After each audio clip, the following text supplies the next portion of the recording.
السلام علیکم ورحمۃ اللہ وبرکاتہ۔ ناظرین، پیارے نبی صلی اللہ علیہ وسلم کی پاکیزہ تعلیمات کی اس پاکیزہ مجلس میں آپ سبھی کا تہہ دل سے استقبال ہے۔ جیسا کہ آپ ہمیں مسلسل دیکھ رہے ہیں کہ اس پروگرام کے ذریعے اہم سوالات لے کر ہم آپ کی خدمت میں حاضر ہوتے ہیں۔ آج جو ہمارے پاس سوال ہے وہ سوال یہ ہے کہ اگر کوئی خواب میں ڈراؤنا خواب دیکھتا ہے، یعنی کوئی ایسا خواب دیکھتا ہے کہ وہ ڈر جاتا ہے، تو ایسی صورت میں وہ کیا کرے؟ آئیے ہم پہلے شیخ کا استقبال کرتے ہیں، اس کے بعد ہم شیخ سے استفادے کی کوشش کرتے ہیں۔ شیخ، ہم آپ کا استقبال کرتے ہیں، الحمدللہ آپ نے وقت دیا۔ جزاکم اللہ خیر۔ جو آج ہمارے پاس سوال ہے وہ خواب سے متعلق ہے کہ اگر کوئی سو گیا ہے اور سوتے ہوئے اگر ڈراؤنا خواب دیکھتا ہے تو پھر وہ کیا کرے؟ دیکھیے، صحیح مسلم میں امام مسلم رحمہ اللہ نے بہت ہی اچھی ترتیب کے ساتھ اس سلسلے کی تقریباً ساری روایتوں کو جمع کرنے کی کوشش کی ہے، جس میں آپ صلی اللہ علیہ وسلم کی یہ تعلیم آئی ہے کہ برا خواب دیکھتا ہے تو کیا کرے۔ تو اس میں کئی حدیثیں ہیں اور میں سب کو اکٹھا کرنے کی کوشش کرتا ہوں کہ کیا کیا اس میں بتایا گیا۔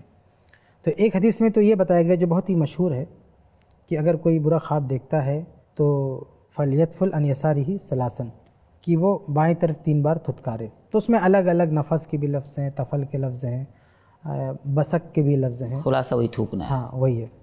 تو یہ ایک تعلیم ہے کہ بائیں طرف 3 بار اس کو تھتکارنا، یہ ایک ہے۔ وہ کچھ پڑھ کے تھوکے؟ ہاں، کئی چیزیں ہیں، وہ کسی روایت میں پہلے تھوکنا ہے اور تعوذ بعد میں ہے۔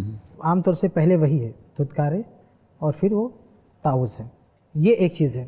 دوسری چیز یہ ہے کہ فَلْيَتَعَوَّذْ مِنْ شَرِّهَا وَمِنْ شَرِّ شیطان، وہ اللہ کی پناہ طلب کرے شیطان سے اور خواب کے شر سے۔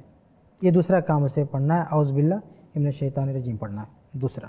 یہ ایک حدیث میں، عام طور سے حدیثوں میں یہ اکٹھے ایک ساتھ ہے۔ اس کے علاوہ اور حدیثیں دیکھیں گے اسی سلسلے کی، دوسرے طرق دیکھیں گے تو کسی میں یہ بھی ہے کہ فَلْيَتَحَوَّلْ عَنْ جَنْبِهِ الَّذِي كَانَ عَلَيْهِ، کہ جس پہلو پر تھا وہ بدل دے، دوسرے پہلو بدل دے، یہ ایک چیز ہے۔ اس کے علاوہ ایک اور روایت میں ہے فَلْيَقُمْ فَلْيُصَلِّ، یہ ایک آگے بڑھ کے اور کچھ کرنا چاہتا ہے تو کھڑا ہو اور نماز پڑھ لے۔ اس کے علاوہ یہ بھی بعض روایتوں میں ہے کہ کسی کو اسے بتائے نہیں، کسی کے سامنے اس کا تذکرہ نہ کرے۔ اگر برا خواب ہے تو کسی کے سامنے تذکرہ نہ کرے۔ تو یہ ساری چیزیں ہیں الگ الگ روایات میں کہ اگر اس کو برا خواب نظر آتا ہے تو وہ اس طرح کے تدابیر اختیار کرے گا۔ یعنی یہ 4 چیزیں جو آپ نے ذکر کی ہیں یہ اختیار کر سکتا ہے۔ اچھا، یہ خواب کی کتنی شکلیں ہیں؟ دیکھیے، اس کے بارے میں صحیح بخاری اور صحیح مسلم کی ایک مشہور حدیث ہے کہ خواب 3 طرح کا ہوتا ہے۔ اس میں ایک ہے کہ حدیث النفس، دل کے خیالات، اپنے خیالات، وہ خواب کی شکل اختیار کر لیتے ہیں۔ دل میں جو آدمی سوچتا ہے عام طور پہ رات میں وہی دیکھتا ہے۔ اور دوسرا ایک ہے تخویف من الشیطان، شیطان کی طرف سے ڈرانا ہوتا ہے، شیطان ڈراتا ہے۔ اور ایک تیسرا بشرا من اللہ، اللہ کی طرف سے بشارت ہوتی ہے۔ تو یہ 3 طرح کے خواب ہوتے ہیں۔ بشارت جو اللہ کی طرف سے ہوتی ہے تو اس کو تو روکنا نہیں ہے، اس کا تو کوئی علاج نہیں ہے اور علاج کی ضرورت بھی نہیں ہے۔ اور یہ جو شیطانی خواب ہوتا ہے یہ اصل میں اس کے شر سے بچنے کے لیے اذکار، دعا وغیرہ جو بھی بتائی گئی ہیں چیزیں وہ کرنا چاہیے۔ اچھا، اس میں جو یہ ہے نا حدیث النفس، دل کے خیالات، تو جو دل کے خیالات ہوتے ہیں وہ بھی خواب بن جاتے ہیں، اور وہ خیالات برے ہوں گے تو خواب بھی برے ہوں گے۔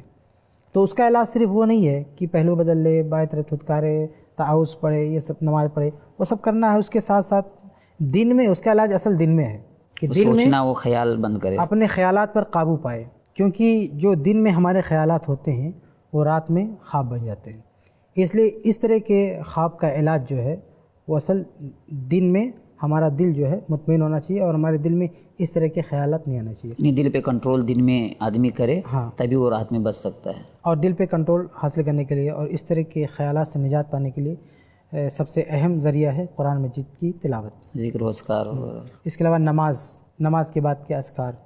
تو ان ساری چیزوں کی پابندی آدمی کرے گا تو اس کے خیالات، جو گندے خیالات ہیں وہ سب ختم ہوں گے، مثبت خیالات آئیں گے۔ جی۔ اچھا شیخ، ایک اور اہم مسئلہ ہے، آدمی طرح طرح کا خواب دیکھتا ہے، بہت سے لوگوں کے فون آتے ہیں، وہ تعبیر جاننا چاہتے ہیں، تو کیا ایسا ممکن ہے کہ کوئی تعبیر بتا سکتا ہے؟ کیونکہ اس کا تو تذکرہ ملتا ہے کہ کئی لوگوں نے تعبیر بتائی، اس کا قرآن میں بھی تذکرہ ہے، حدیث میں بھی، تو کیا آج بھی ایسا کوئی موجود ہے جو تعبیر بتا سکتا ہے؟ اور کیسے آدمی بتائے، مطلب یا اس کو آدمی سیکھنے کے لیے کیا کچھ کر سکتا ہے؟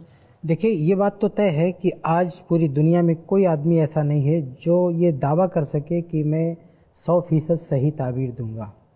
اس کی دلیل صحیح مسلم کی حدیث ہے کہ اللہ کے نبی صلی اللہ علیہ وسلم کے سامنے ایک مرتبہ خواب کا ذکر ہوا تو ابو بکر صدیق رضی اللہ عنہ نے کہا کہ اللہ کے نبی آپ مجھے موقع دیں، میں تعبیر کرتا ہوں۔ تو ابو بکر صدیق رضی اللہ تعالیٰ عنہ نے تعبیر کی تو آپ صلی اللہ علیہ وسلم نے کہا کہ کچھ صحیح ہے کچھ صحیح نہیں ہے۔ تو آپ اندازہ کریں کہ نبی کے بعد اس امت میں سب سے بڑا مقام کسی کا ہو سکتا ہے تو ابو بکر صدیق رضی اللہ تعالیٰ عنہ، اور وہ بھی تعبیر 100% صحیح نہیں بتا پا رہے ہیں۔ تو ان کے علاوہ ہم کیسے مان لیں کہ آج بھی کوئی ایسا آدمی ہوگا جو 100% صحیح تعبیر دے سکتا ہے؟ تو کوئی گارنٹی کے ساتھ نہیں کہہ سکتا کہ جو تعبیر میں دے رہا ہوں وہ صحیح ہے۔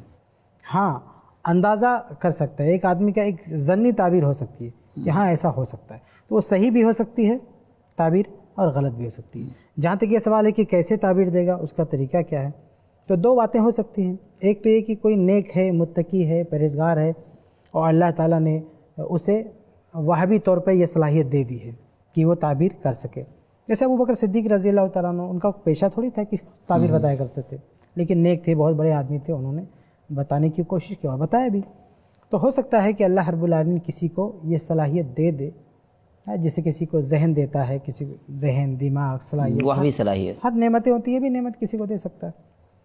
دوسری وجہ ہو سکتی ہے کہ کوئی تجربہ کار ہو، یعنی بہت سارے لوگوں کے خواب پڑھ رہا ہو اور ان کے ساتھ کیا ہوا ایک پوری ہسٹری پڑھ رہا ہو، تو ایسے خواب سنتے ہوئے ان کے حالات جانتے ہوئے اس کو ایک ایکسپیرینس ہوا ہو، تجربہ ہوا ہو کہ اس طرح کے خواب کے بعد ایسا ہوتا ہے، تو ہو سکتا ہے کہ اس تجربے کی روشنی میں بھی کوئی بات وہ کہہ سکے۔ اس کے علاوہ جو تیسری باتیں ہوتی ہیں وہ جو شرکیہ چیزیں ہوتی ہیں یا شیطانوں کے ذریعے سے، وہ چیزیں کوئی معنی نہیں رکھتی۔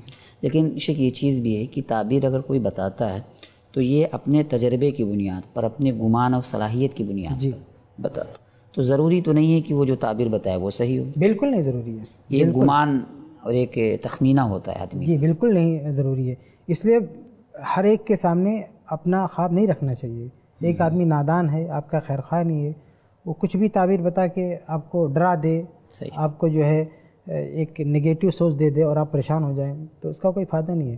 اس لیے ہر کسی کے سامنے خواب کا تذکرہ نہیں کرنا چاہیے اور اسے لے کر بہت زیادہ فکر مند ہونے کی ضرورت بھی نہیں ہے، کیونکہ آج جو بھی خواب کی تعبیر دے گا محض اس کا ظن، تخمین، تجربہ ہوگا، کوئی قطعی بات نہیں ہوگی۔ اس لیے اس کو نہ تو بیان کرنے کی فکر کرنا چاہیے، اور بیان کر بھی دیا تو اگر کسی نے کوئی تعبیر دی ہے تو اس کو لے کے بہت زیادہ پریشان ہونے کی ضرورت نہیں ہے۔ جی جزاک اللہ خیر شیخ، بہت بہت شکریہ۔ ناظرین، دیکھا آپ نے خواب سے متعلق کئی اہم اور مفید باتیں ہمارے سامنے آئی ہیں۔ ہم امید کرتے ہیں کہ آپ کو یہ پروگرام بے حد پسند آ رہا ہوگا۔